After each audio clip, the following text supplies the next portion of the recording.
আসসালামু আলাইকুম। আজকে আপনাদের ভীষণ মজার রাশিয়ান সালাদ রেসিপি করে দেখাবো।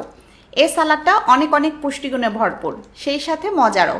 যত রকমের সালাদ আছে তার মধ্যে আমার কাছে এটা খেতে সবচেয়ে বেশি মজা লাগে। এটা নাস্তা হিসেবে সকাল বিকাল ডায়েটে এমনকি ইফতারও রাখতে পারেন। ছোট বড় যাদের জন্যই সার্ভ করবেন না কেন সবাই পছন্দ করবে। কথা না বাড়িয়ে চলুন সবচেয়ে মজার সালাদ তৈরির প্রসেসটা দেখিয়ে দিই। ভীষণ মজার ও স্বাস্থ্যকর রাশিয়ান সালাদ তৈরির জন্য এখানে নিয়েছি গাজর, ছোট ছোট কিউব করে কেটেছি। নিয়েছি বরবটি, ছোট ছোট করে কেটেছি।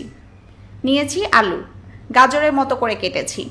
আর নিয়েছি মটরশুঁটি, এটা ক্যানের মটরশুঁটি, অলরেডি সেদ্ধ করা আছে। এখন সবজিগুলো সেদ্ধ করে নিব। পানিতে একে একে সবজিগুলো দিয়ে দিচ্ছি। এই সবজিগুলো নিতে হবে এমন কোনো কথা নেই, আপনারা চাইলে ক্যাপসিকাম, ভুট্টা, স্ট্রবেরি, কাঁচা পেঁপে সহ অন্যান্য সবজি দিতে পারবেন। সবজি দিয়ে পানিতে কিছুটা লবণ দিয়ে দিলাম। মটরশুঁটি ছাড়া অন্য সবজিগুলো দিয়ে দিলাম।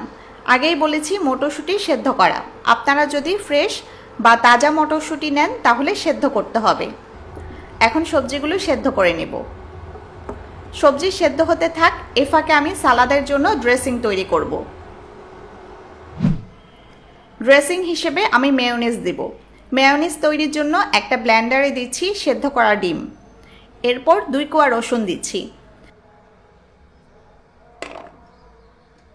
স্বাদের ব্যালেন্সের জন্য সামান্য চিনি দিচ্ছি, 1 চা চামচের মতো দিলাম। এরপর সামান্য লবণ দিচ্ছি।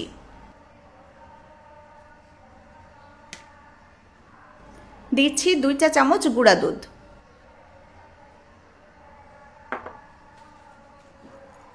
আর দিচ্ছি কিছু কালো গোলমরিচ গুঁড়া, ক্রাশ করে দিচ্ছি।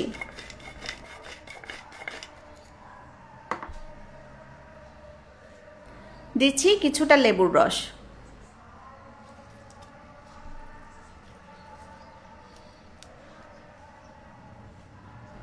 আর দিচ্ছি সরিষার তেল, 4-5 টেবিল চামচ সরিষার তেল দিচ্ছি। এখন এগুলো ভালোভাবে ব্লেন্ড করে নিলেই মেয়োনিজ হয়ে যাবে। দেখুন আমি ভালোভাবে ব্লেন্ড করে পেস্ট করে নিয়েছি, আমাদের মেয়োনিজ তৈরি। এখন এটা একটা বাটিতে নিয়ে একপাশে রেখে দিব। এদিকে দেখুন সবজি সেদ্ধ হয়ে গেছে। 10-15 মিনিট পানি ফুটলেই সবজি সেদ্ধ হয়ে যাবে। আমি আপনাদের দেখাই। দেখুন আলু ও গাজর সেদ্ধ হয়ে গেছে। এখন পানি থেকে সবজিগুলো ছেঁকে নেব। এরপর দেখুন একটা পাত্রে আমি টিস্যু বিছিয়ে নিয়েছি। এখন ছেঁকে নেওয়া সবজিগুলো দিয়ে দিচ্ছি। সবজিতে কোনো পানি থাকা যাবে না, তাই টিস্যুতে সব নিলাম। সবজির উপরেও টিস্যু দিয়ে বাড়তি পানি মুছে দিচ্ছি। বাড়তি পানি থাকলে সালাদ তৈরির পর দ্রুত নষ্ট হয়ে যাবে, সালাদটা পারফেক্ট হবে না। আর এভাবে পানি মুছে নিলে সালাদটা অনেকক্ষণ পর্যন্ত ভালো থাকবে। এখন সালাদ তৈরির মূল প্রসেস দেখাই। একটা বাটিতে প্রথমে একটু আগে তৈরি করা মেয়োনিজ দিয়ে দিচ্ছি। এরপর সামান্য লবণ দিচ্ছি। এরপর দিচ্ছি কিছু কালো গোলমরিচ গুঁড়া। মেয়োনিজে কালো গোলমরিচ কম হয়ে গেছে। এখন হালকা নেড়ে মিশিয়ে দিচ্ছি। এরপর দিচ্ছি আনারস, ছোট ছোট করে কেটেছি। আপনারা চাইলে আনারসের পরিবর্তে আপেলও দিতে পারবেন। দিচ্ছি মটরশুঁটি। এরপর দিচ্ছি সেদ্ধ করে নেওয়া সবজি। এখন নেড়ে সব কিছু মিশিয়ে দিচ্ছি।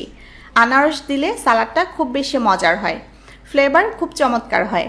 এটা খেতে অনেক মজার, সেই সাথে ভীষণ হেলদি। আপনারা নাস্তায় এটা খেতে পারেন, ইফতারও রাখতে পারেন। নেড়ে মিশিয়ে দেওয়ার পর চাইলে সালাদটা সাথে সাথে খেতে পারেন, তবে কিছুক্ষণ ফ্রিজে রাখার পর যখন এটা ঠান্ডা হবে তখন খেতে সবচেয়ে বেশি ভালো লাগে। বাসায় ট্রাই করলে জানাবেন কেমন হলো। আরও কী রেসিপি চান তাও জানাতে পারেন। সবাই ভালো থাকুন, সুস্থ থাকুন। আল্লাহ হাফেজ।